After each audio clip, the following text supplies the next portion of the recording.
Hello everyone, हम अपने पिछले लेक्चर में डिस्कस कर रहे थे एचपी सेट एजुकेशन पेपर 2 के पीवाईक्यू। हमने पिछले लेक्चर में 10 पीवाईक्यू डिस्कस कर लिए थे। आज हम वहाँ से आगे पीवाईक्यू डिस्कस करेंगे। तो हमारे स्क्रीन पे क्वेश्चन नंबर 11 है। Value conflicts in the mind of school children are often covered bye.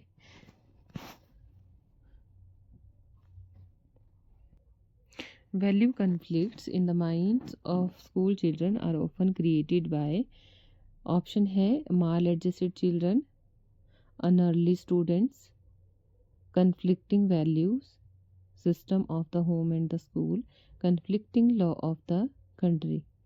Hindi में अगर इस क्वेश्चन को पढ़ेंगे तो हमारे पास है विद्यालय बालकों के मन में मूल्य द्वंद्व प्राय निम्नलिखित में से किससे पनपते हैं। तो इसका जो राइट आंसर रहेगा वो है ऑप्शन सी, दैट इज घर और विद्यालय के परस्पर विरोधी मूल्य सिद्धांतों से। तो जैसे अगर घर में बच्चों को कुछ और सिखाया जाए और स्कूल में कुछ और बताया जाए तो वहाँ से बच्चों के माइंड में क्या आ जाते हैं, कन्फ्लिक्ट्स आ जाते हैं उनकी वैल्यूज़ में कि कौन सी वैल्यू सही है या नहीं है। इसके बाद नेक्स्ट जो क्वेश्चन है, क्वेश्चन नंबर 12, वो है the most valid situation of good classroom discipline is. Hindi में है एक अच्छे कक्षा अनुशासन की सर्वाधिक वैध स्थिति कौन सी है। तो ऑप्शन है हमारे पास absence of noise and disorder. Second option है the degree to which students master course content and skills, students conformity to rules and directions, the extent to which students accept responsibility for self directing. अगर हम इस question में बात करें तो इसमें पूछा गया है कि एक अच्छी कक्षा अनुशासन की सर्वाधिक वैध स्थिति कौन सी है। जब जैसे यहाँ हमारे पास जो डी ऑप्शन है ये इसका आंसर रहेगा कि एक ऐसी स्थिति जिसमें विद्यार्थी आत्मनिर्देशन का उत्तरदायित्व स्वीकार कर सके। क्योंकि जब एक बच्चा समझेगा अपनी रिस्पॉन्सिबिलिटीज़ को कि उसने कौन सी डायरेक्शन फॉलो करनी है, तो वहाँ पे क्या होता है, एक ऐसी valid situation of good classroom discipline की आ जाती है जिसमें कुछ भी बोलने की ज़रूरत नहीं रहती है। तो ये इसका क्या रहेगा, ऑप्शन जो डी है वो क्या रहेगा, हमारे पास इसका आंसर रहेगा। Next question is the stage of apparent inactivity in creative thinking process is generally known as. Hindi में है सृजनात्मक प्रक्रिया में आने वाली जो आभासी निष्क्रियता अवस्था है उसको क्या कहा जाता है।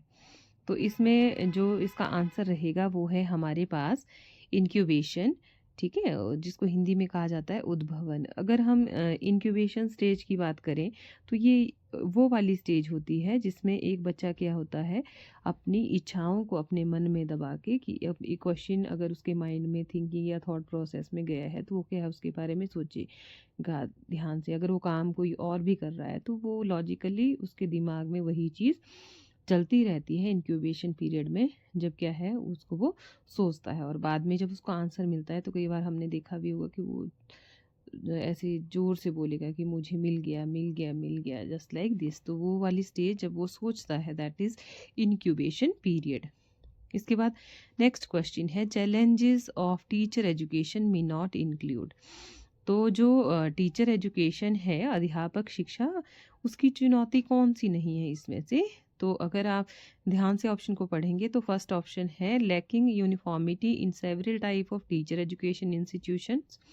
उसके बाद है next option unhealthy financial condition of the colleges of education. Next option है cultural diversity and incompetent teacher education. Last one है लैकिंग फीडबैक मैकेनिज्म। अगर हम इसमें बात करें तो इसमें जो आंसर रहेगा हमारा वो है हमारे पास ऑप्शन नंबर सी। क्योंकि देखिए अगर हम अध्यापक शिक्षा की बात करेंगे तो इसमें ये चीज़ नहीं आएगी कि culture diversity and incompetent teacher education की। तो अध्यापक शिक्षा की ये चुनौती नहीं हो सकती कि हाँ वहाँ पे क्या है अक्षम अध्यापक प्रशिक्षक की बात की जाएगी, ठीक है। नेक्स्ट क्वेश्चन है which one of the following criticisms on craft education do you feel incorrect। तो इसमें भी आपने ध्यान रखना है जब ऐसी ऑप्शन पूछी जाती है कि इनकरेक्ट कौन सा है। ठीक है, तो फर्स्ट हमारे पास ऑप्शन है craft tends to become forced child labor. Emphasis on craft is likely to neglect academic work. Third option है introduction of craft means putting the clock back.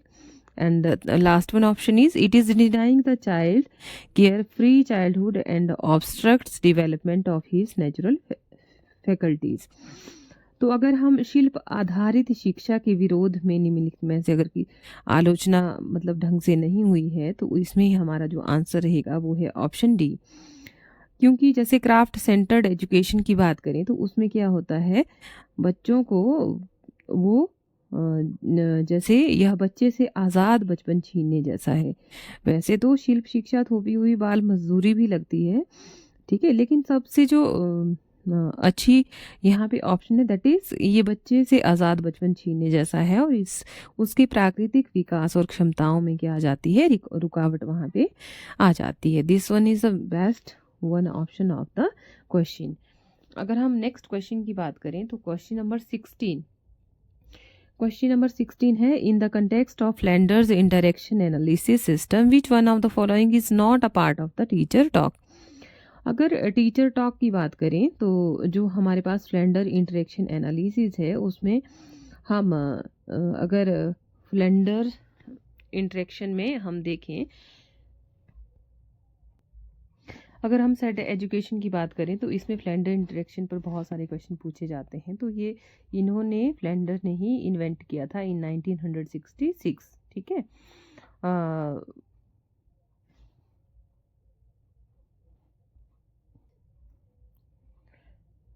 और ईयर इन्होंने बताया यहाँ पे 1959 at the university of Minnesota. इसमें interaction analysis में कितनी तरफ की टाइप्स रहते हैं, एक आपका टीचर टॉक, दूसरा आपका स्टूडेंट टॉक और तीसरा आपका साइलेंस और कन्फ्यूजन। 3 स्टेट्स ऑफ माइंड की इसमें बात की गई है। तो क्वेश्चन हमारे पास पूछा गया है कि जो फ्लैंडर इंटरेक्शन है एनालिसिस उसमें कौन सा जो पार्ट है वो टीचर टॉक के अंतर्गत नहीं आता है। तो हमारे पास जो ऑप्शन रहेगी टीचर टॉक वो क्या आएगा आपका, एक्सेप्टिंग फीलिंग्स। ठीक है, तो इसका जो सही उत्तर है वो है एक्सेप्टिंग फीलिंग्स की, स्टूडेंट्स की फीलिंग्स को क्या करना, एक्सेप्ट करना। ठीक है, हिंदी में है फ्लैंडर इंटरेक्शन विश्लेषण प्रणाली के संदर्भ में निम्न में से क्या टीचर टॉक का हिस्सा नहीं है। तो टीचर टॉक का हिस्सा जब वो एक्सेप्ट करेंगे फीलिंग की तो उस वक्त टीचर जो बैठेगा और बच्चे क्या है वहाँ पे बात करेंगे, तो वो क्या है टीचर टॉक का हिस्सा नहीं है। वो किसका है, वो यहाँ पे किसका हिस्सा होगा, वो स्टूडेंट टॉक का, कि वहाँ पे जब पूछा जाएगा तो कौन आंसर करेंगे, बच्चे आंसर करेंगे। नेक्स्ट क्वेश्चन है what is meant by simulated teaching. तो अगर सिमुलेटेड टीचिंग की बात करें तो ये क्या है, इसमें जो ऑप्शन दी गई है ये है it is a role play in order to learn something new. Second option है it is use to practice a particular skill and third is simulation or models of real things in real situation and fourth one option is it is a new technique of teaching in actual classroom situation. Hindi में है अनुरूपित शिक्षण से आपका क्या अभिप्राय है। तो इसका जो आंसर रहेगा वो हमारे पास होगी option B, that is simulation is use to practice a particular skill. जब हम एक विशेष कौशल के अभ्यास के लिए इसका क्या करते हैं, उपयोग करते हैं, तो हम उसको क्या कहते हैं आपका ये प्रैक्टिस सिमुलेटेड आपकी टीचिंग। ठीक है, ये जो आंसर मैं आपको बता रही हूँ ये अकॉर्डिंग टू द आंसर की में बताए गए हैं। नेक्स्ट क्वेश्चन हमारे पास है question number 18 Yashpal committee report 1919 जो 3 है उसका जो टाइटल था वो क्या था आपका, लर्निंग विदाउट बर्डन।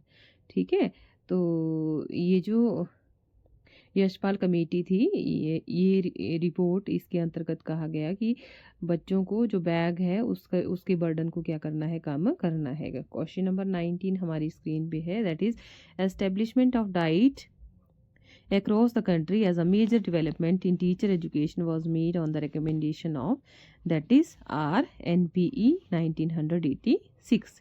ठीक है, तो देश भर में जो डाइटों की स्थापना की गई अध्यापक शिक्षा में एक मुख्य गतिविधि के रूप में, तो इसमें हमारा आंसर रहेगा option C, that is NPE 1986। Next question है question number 20, that is age to question of values. जब हम मूल्यों का प्रश्न करते हैं या मूल्य क्या है, तो इसमें जो ऑप्शन है that is the realist and idealist obtain their values from men's experience, that is B option है the pragmatist and idealist derive their values from sources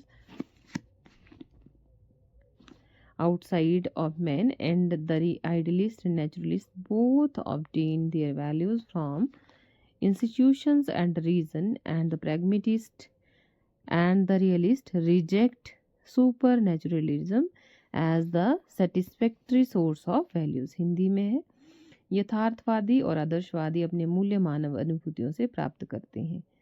ठीक है, और सेकेंड ऑप्शन है प्रयोजनवादियों और आदर्शवादियों के लिए उनके मूल्यों का स्रोत मनुष्यों से बाहर होता है, क्योंकि जो प्रैग्मेटिस्ट हैं और जो आइडियलिस्ट हैं वो क्या करते हैं अपने मूल्यों, क्योंकि वो साइंस पर बेस्ड और प्रैक्टिकल बेस्ड लर्निंग की बात करते हैं, तो वो क्या है आउटसाइड द वर्ड या फिर आउटसाइड द सोर्स की बात करें, आउटसाइड द मैन की बात करें, उससे उस नॉलेज को क्या करते हैं कंसिडर करते हैं। तो ये इसका करेक्ट आंसर रहेगा। ठीक है, और हमारे पास नेक्स्ट क्वेश्चन है। नेक्स्ट क्वेश्चन हमारे पास डायरेक्ट क्वेश्चन पूछा गया है कि जो आपकी इमोशनल इंटेलिजेंस है उसका कॉन्सेप्ट किन्होंने पॉपुलराइज किया, that is R Daniel Goleman, जिन्होंने इस कॉन्सेप्ट को क्या किया, इमोशनल इंटेलिजेंस जो भावात्मक बुद्धि है उसको उसका प्रतिपादन किया, मतलब उसको पॉपुलराइज्ड किया और उसके बारे में बताया। अगर हम बात करें इमोशनल इंटेलिजेंस की, तो ये जो शब्द फर्स्ट टाइम यूज़ किया था, तो ये शब्द पहली बार 1964 में सामने आया था, जिसे मनोवैज्ञानिक और विज्ञान पत्रकार जो थे डैनियल गोलमैन, उन्होंने 1995 में बेस्ट सेलिंग जो पुस्तक इमोशनल इंटेलिजेंस है उसमें इसका क्या किया था, इसको फर्स्ट टाइम इसको यूज़ किया था, और इसको पॉपुलराइज करने का जो क्रेडिट जाता है वो डैनियल गोलमैन को जाता है। और बात करें जो पीटर जो सॉल्वे थे या जॉन डी मेयर थे, इन्होंने जो सामाजिक बुद्धि शब्द दिया, इसे सामाजिक बुद्धि का एक रूप बताया कि ये क्या है, सामाजिक बुद्धि का ही क्या है, रूप है। जो नेक्स्ट क्वेश्चन है वो है आपका विच one of the following is not true about traditional classroom and आपका कंस्ट्रक्टिव क्लासरूम। एक परंपरागत कक्षा कक्ष तथा एक रचनावादी कक्षा कक्ष में निम्नलिखित में से कौन सा सही नहीं है। तो इसका जो आंसर रहेगा वो रहेगा हमारे पास ऑप्शन डी। नेक्स्ट है question number 23, the factor most responsible for prevalence of juvenile delinquency is. बाल अपराध, जो जेवेनाइल डेलिक्वेंसी आपकी होती है वो होता है बाल अपराध के प्रचलन के लिए सर्वाधिक उत्तरदायी जो कारक हैं वो निम्नलिखित में से कौन सा है। ठीक है, तो इसका आंसर रहेगा आपकी option A, that is failure of individual to satisfy his basic needs in acceptable way. आपके पास नेक्स्ट क्वेश्चन है, problem solving differs from creative thinking in that. जो आपकी प्रॉब्लम सॉल्विंग है वो क्रिएटिव थिंकिंग से किस तरह से अलग है। तो इसका आंसर है आपका option D, that is the solution in creative thinking is more novel and less defined by the problem. That is सृजनात्मक चिंतन में समाधान अधिक असाधारण अनूठा होता है और उसे समस्या के आधार पर परिभाषित ज्ञात नहीं किया जा सकता है, क्योंकि जो सृजनशील या क्रिएटिव जो चिल्ड्रन हैं वो प्रॉब्लम की बात नहीं करते हैं, और उनके अकॉर्डिंग जो किसी भी चीज़ को क्रिएट करना, सृजन करना, वो उनकी अपनी समझ के अनुसार हो सकता है।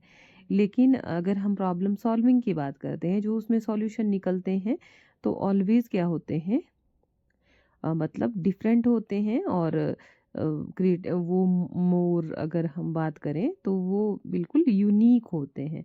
ठीक है, उनका कोई भी उसको डिफाइन करना या दूसरों को बताना, या उसमें अगर हम डिटेल्स स्टडी की बात करें या अंडरस्टैंडिंग की बात करें, वो तो उस वे में क्या होती है, बेटर होती है। और क्रिएटिव चिल्ड्रन क्या है, कई बार उस थॉट प्रोसेस को दर्शा सकते हैं, दिखा सकते हैं और उसकी एक अच्छी समझ बना सकते हैं। तो नेक्स्ट जो क्वेश्चन है वो भी हमारे पास डायरेक्ट क्वेश्चन पूछा गया है, दैट इज जो McClelland, Atkinson and Lowell are associated with. तो ये एसोसिएट हैं आपके नीड अचीवमेंट से रिलेटेड, ठीक है। तो इन्होंने ये क्या दिया था, इसका कॉन्सेप्ट दिया था। तो जैसे अगर हम इसको नीड अचीवमेंट की बात करें तो इसको आवश्यकता उपलब्धि सिद्धांत कहा जाता है, जो मैकलेन और एटकिंसन ने इन 1961 में मैकलेन ने बताया और एटकिंसन ने उसके बारे में 1974 में। तो ये दो साइकोलॉजिस्ट थे जिन्होंने इसके आधार पर एक सक्सेसफुल पर्सन की तरह उन्होंने काम किया। नेक्स्ट क्वेश्चन भी डायरेक्ट क्वेश्चन पूछा गया है, as per the structure of intellectual model जो जीपी गिलफर्ड ने 1988 में दिया। तो ये क्वेश्चन भी पूछा जाता है कि जो मल्टीपल इंटेलिजेंस के बारे में किसने बताया, तो ये हमें बताया जेपी गिलफर्ड ने 1988। तो इसमें इन्होंने टोटल नंबर ऑफ जो इवेल्युएशन ऑपरेशंस की बात की वो कितनी थी, तो इसका आंसर हमारे पास रहेगा 30। इन्होंने 30 ऑपरेशन की बात की। उसके बाद नेक्स्ट है आपका the feeling of inferiority are symptomatic discrepancy between the जैसे हीन भावनाएं व्यक्ति की किन विशेषताओं के मध्य विसंगतियों के लक्षणबद्ध होते हैं। तो इसमें जो आंसर रहेगा वो हमारे पास हो जाएगा option C, self concept and his self ideal. क्योंकि जो हीन भावना है वो कई बार पर्सन्स के मन में भी होती है कि मैं दूसरों से क्या हूँ, बेहतर नहीं हूँ, ठीक है। हो सकता है कि दूसरों को अच्छा लगे पर वो सोचता है कि मैं अच्छा नहीं हूँ, ठीक है। Next question is, the most common model a child selects is, हमारे पास 4 ऑप्शन है, हिज पेरेंट्स, अ टीचर और a person in authority, a person whose conduct approaches perfection, a person who approximates the child's self-ideal, a person who provides him with the greatest need satisfaction। तो इसका answer रहेगा option C, that is ऐसा व्यक्ति जो बच्चे के स्व आदर्श के समीप हो। तो वही क्या होगा, उसके लिए मॉडल बनेगा, या उसके लिए क्या होगा, most common model a child, जो उसको वो समझता है अपना आइडियल। क्वेश्चन नंबर 29 है, the first 3 modern universities in India were established in the recommendations given by. तो इसका आंसर हमारे पास रहेगा, तो ये बताया था भारतीय शिक्षा का जो मैग्ना कार्टा जिसे कहा जाता है ना 1854 के चार्ल्स वुड के डिस्पैच को, ठीक है। डिस्पैच के अनुसार 3 यूनिवर्सिटी खोली गई इन 1857 में, कहाँ, कोलकाता, मद्रास और मुंबई में। यहाँ से क्वेश्चन और भी पूछा जाता है, जैसे कि जो 3 यूनिवर्सिटी हैं वो कौन कौन सी हैं आपकी, इनके नाम पूछे जाते हैं, ये कब खोली गई ये पूछा जाता है, और ये किसके डिस्पैच से आया था, आपका चार्ल्स वुड के। नेक्स्ट क्वेश्चन भी डायरेक्ट क्वेश्चन पूछा गया है, जिसमें पूछा है कि 10+2+3 पैटर्न ऑफ जो स्कूल एंड कॉलेज एजुकेशन का है वो फर्स्ट किसने रेकमेंड किया, तो ये हमारा किया था कोठारी कमीशन ने। जो 10+2+3 सिस्टम है, जो सबसे बड़ा कमीशन था एजुकेशन का, और इसी को बोला जाता है national education commission. Next question है, which one of the following is not the function of UGC. जो यूजीसी है, जैसे नाम से ही यूनिवर्सिटी ग्रांट कमीशन, ठीक है। तो यूनिवर्सिटी ग्रांट कमीशन की बात करें तो ये यूनिवर्सिटी के लिए था, और इसमें जो बात की गई है वो अध्यापक शिक्षा का सुनियोजित और समन्वित विकास की बात नहीं, बल्कि इसमें एक्रेडिटेशन या प्रोमोटिंग और कोऑर्डिनेटिंग यूनिवर्सिटी एजुकेशन की क्या की गई है, बात की गई है। तो इसका आंसर हो जाएगा ऑप्शन सी, दैट इज अध्यापक शिक्षा का सुनियोजित एवं समन्वित विकास, ये नहीं कहा गया है। उसके बाद है नेक्स्ट हमारे पास कि कंपेयर कीजिए लिस्ट 1 को लिस्ट 2 से। तो अगर यहाँ पे बात करें तो जो हंटर कमीशन हमारा दिया था वो आया था आपका 1882 में। सैडलर कमीशन की बात करें तो वो था आपका 1917 में 17। हर्टो कमेटी की बात करें 1929, और हमारा सार्जेंट स्कीम थी 1944। तो जो हमारी ऑप्शन हो जाएगी आंसर वो क्या होगा, ऑप्शन हमारे पास option A is the right answer. तो डियर स्टूडेंट्स, आज के लेक्चर में इतना ही। नेक्स्ट लेक्चर में हम इससे आगे वाले क्वेश्चंस को डिस्कस करेंगे। Thank you.